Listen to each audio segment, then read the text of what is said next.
Bueno, estoy aquí con Enrique Rodríguez, creador y formador de la metodología FEI, Fisioterapia Energética Integrativa. Y hoy, Enrique, vamos a hablar sobre la base fundamental, el eje, el corazón de tu formación, que es la medicina tradicional china, ¿sí? Está en la estructura fundamental de tu metodología. Y por lo tanto es importante hablar sobre los fundamentos de la medicina tradicional china. Eh, ¿Cuáles serían en ese sentido las diferencias conceptuales? Porque es una buena forma de comprender la medicina tradicional china, ¿no? Compararla con la medicina alopática, con la medicina moderna del mundo civilizado.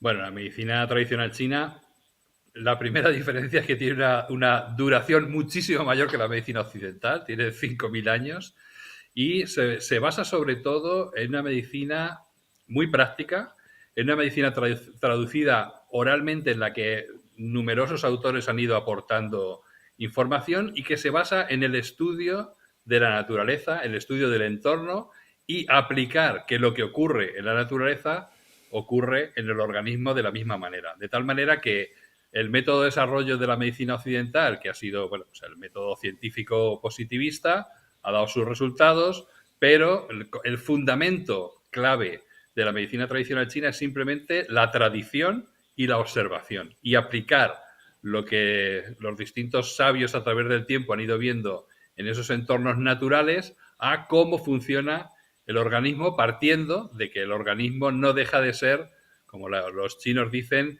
el elemento central entre el cielo y la tierra. Y el ser humano está ahí en medio y de alguna manera bebe de los fundamentos del cielo y de la tierra. Es decir, el yin y el yang, y es una medicina que está muy vinculada a determinados conceptos filosóficos o incluso religiosos. Pero la clave de su validez está en su empirismo, es decir, la validación es que da resultado y que ha dado resultado durante 5.000 años y que sigue dando resultado a día de hoy. Pero digamos los fundamentos son diferentes, su origen, por así decir. Pero bueno, me consta que, que también hicieron experimentación y de hecho hicieron la experimentación más efectiva que hay, quizás un poco salvaje, es decir, hoy no, sí, pero tenían seres humanos, o sea, experimentaron con seres humanos. Lo que yo tengo entendido es que con los prisioneros de guerra los abrían, pinchaban un punto y veían lo que sucedía en el intestino. Ah, mira, esto intestino, ¿no? También hicieron experimentación un tanto salvaje, pero Claro. no solo hubo Sí, sí, sabios, había un me poco, refiero, hubo, hubo, siempre había hubo, un poco hubo de ensayo y sabios. error.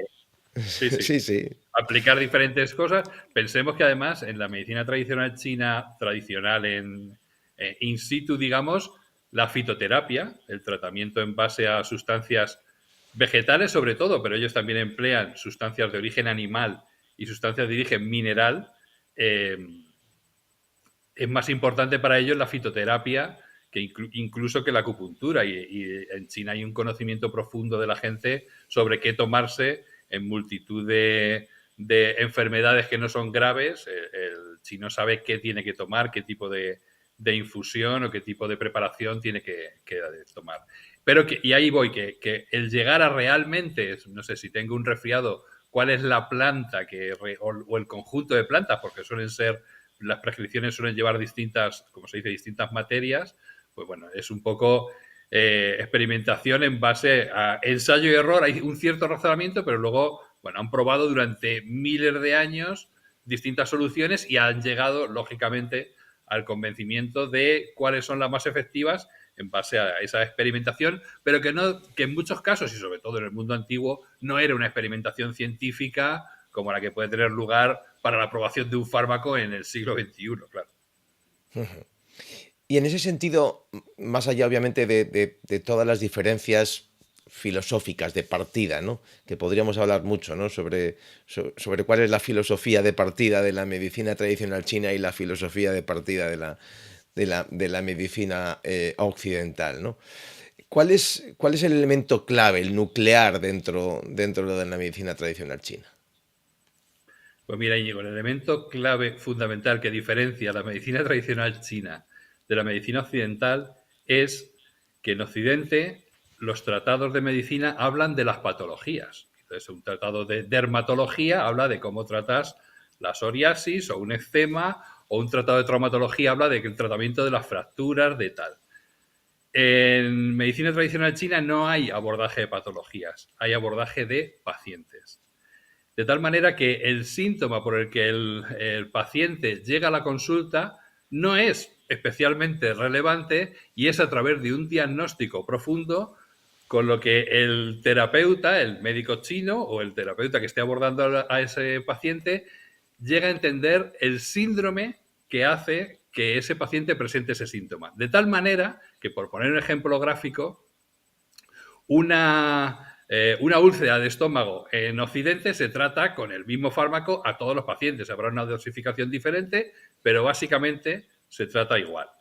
En medicina tradicional china, la úlcera va a ser el puente o la clave que va a decir al terapeuta por qué está esa úlcera, y a partir de ahí puede haber, vamos a imaginar, como 4 síndromes distintos, de tal manera que a esos 4 síndromes van a tener un tratamiento totalmente diferente. No es lo mismo que una úlcera de estómago sea debida a un problema de calor en el estómago, a un problema de insuficiencia de riñón. Entonces, a partir de ahí, el tratamiento va a ser totalmente diferente. De tal manera que justamente la aportación es que vamos a individualizar muchísimo más el tratamiento. No solo vamos a tratar el síntoma, y como digo, de hecho no es ni siquiera lo más importante, aunque también nos vamos a ocupar de él, sino que vamos a ir siempre a intentar localizar la causa. Los chinos hablan de que el tratamiento es la raíz y las ramas. Las ramas son los síntomas que hay que tratar, pero siempre intentan ir a la comprensión, a la raíz de por qué esa persona tiene ese síntoma, que además siempre lo va a relacionar con otros, de tal manera que vamos a intentar comprender lo más profundamente posible por qué ha ocurrido ese síntoma. Claro, pero has hablado de una úlcera, ¿sí? Y los fisioterapeutas no tratamos úlceras. Aunque bueno, aunque podemos tratar una dorsalgia y en el camino del tratamiento de una dorsalgia mejora una úlcera, ¿sí? Nosotros no la estábamos, o sea, sí, no es nuestro campo, pero mejora cuando se acerca a nosotros y le abordamos con una metodología de estas. Pero volviendo a esa idea de fisioterapia, ¿no? Sí. Y una dorsalgia también se enmarca y hay que conseguir ver qué dorsalgia es, ¿no? La dorsalgia, si nos referimos al aparato Por locomotor, ejemplo.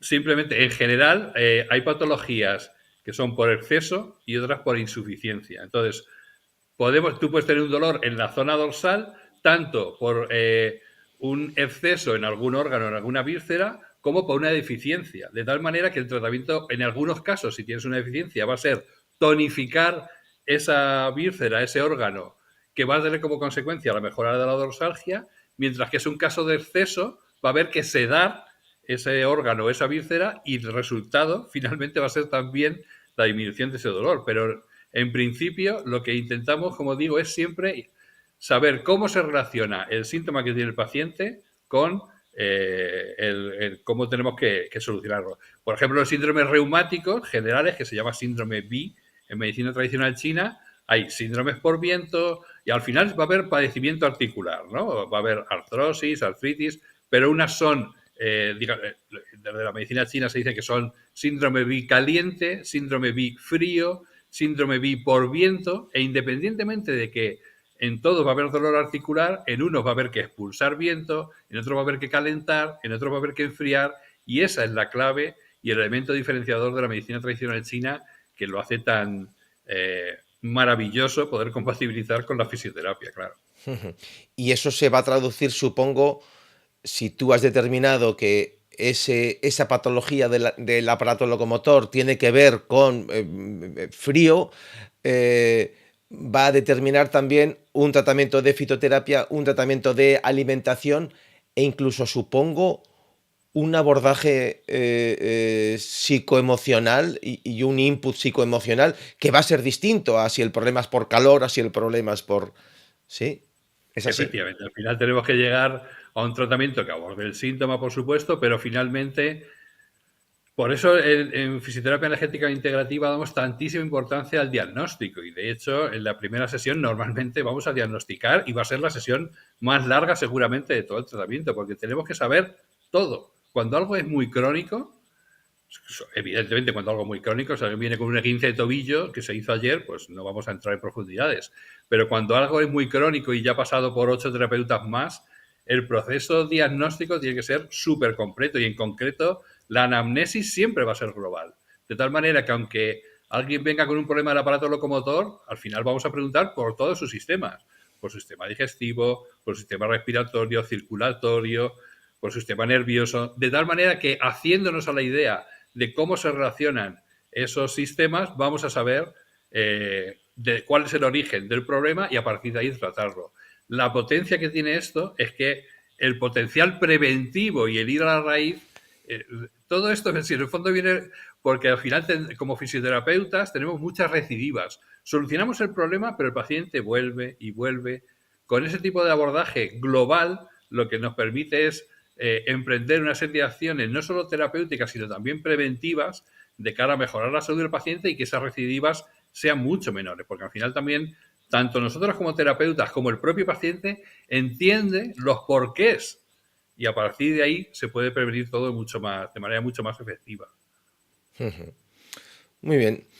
Estamos hablando de medicina tradicional china.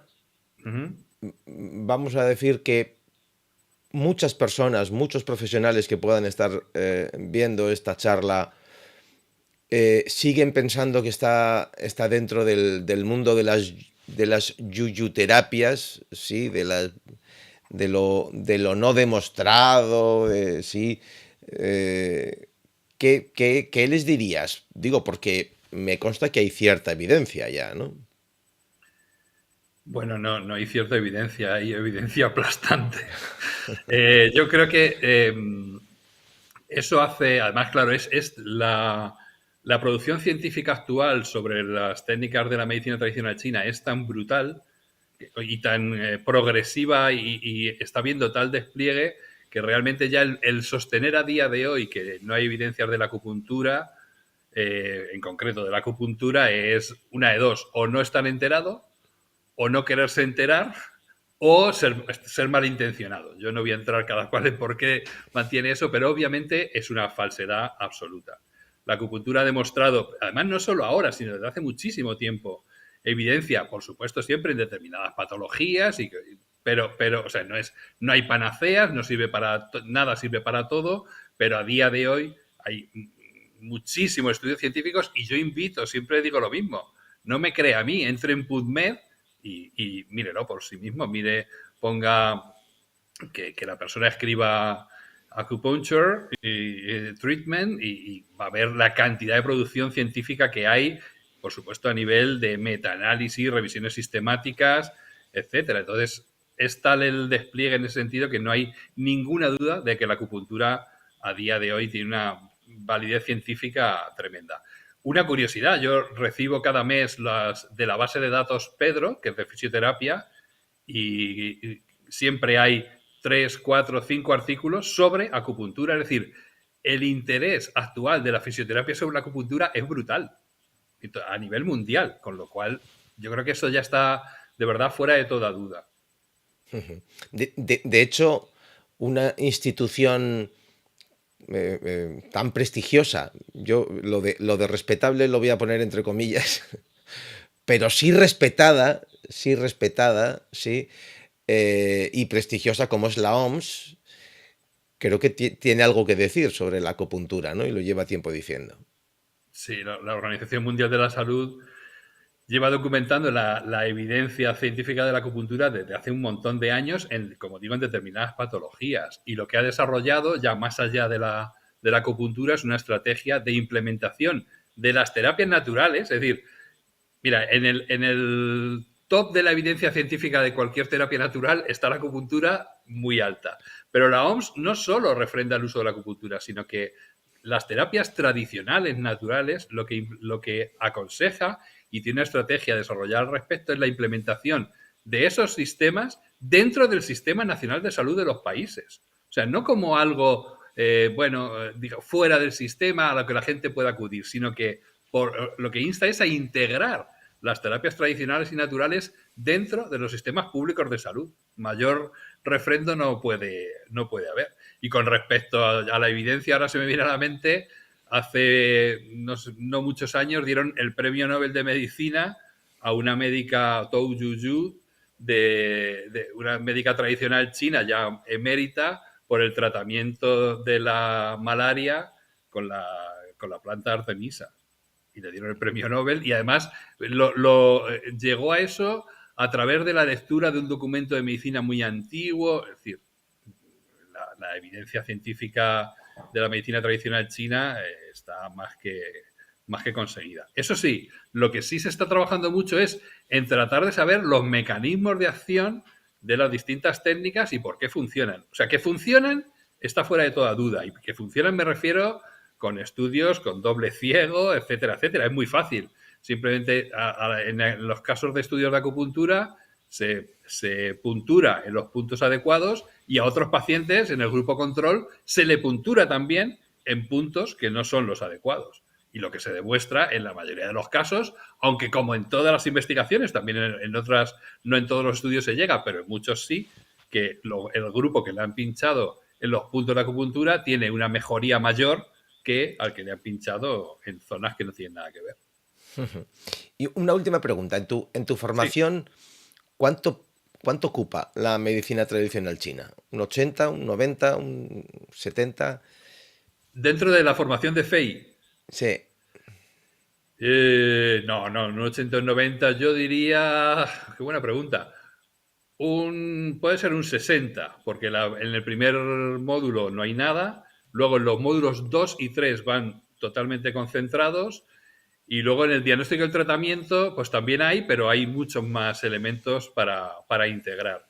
Y luego también intentamos trabajar con casos clínicos de cara justamente a poder aplicar todas las técnicas en pacientes concretos. Muy bien. Por cierto, has hablado del módulo 1, módulo abierto, gratuito, para todo aquel que quiera meter la cabecita, que quiera adentrarse un poco en el conocimiento ingente que Enrique atesora y que pueda servir para saber si quiere más, ¿no? Solo tienes que ir a la página web de fisioterapiaenergéticaintegrativa.com, poner tu correo electrónico, registrarte y recibirás el acceso al primer módulo, ¿sí? Ya un buen número de conocimiento que vas a recibir de forma abierta y gratuita, que es la aproximación de Enrique, ¿sí? Dar, comunicar, llegar, y en eso estamos. Espero que a ti que has estado viendo este vídeo te haya gustado y te haya llegado y te intereses más por FEI. Así que, Enrique, muchas gracias, y si no tienes nada más que decir, nos vemos en la próxima. Nos vemos. Un saludo. Vale, chao.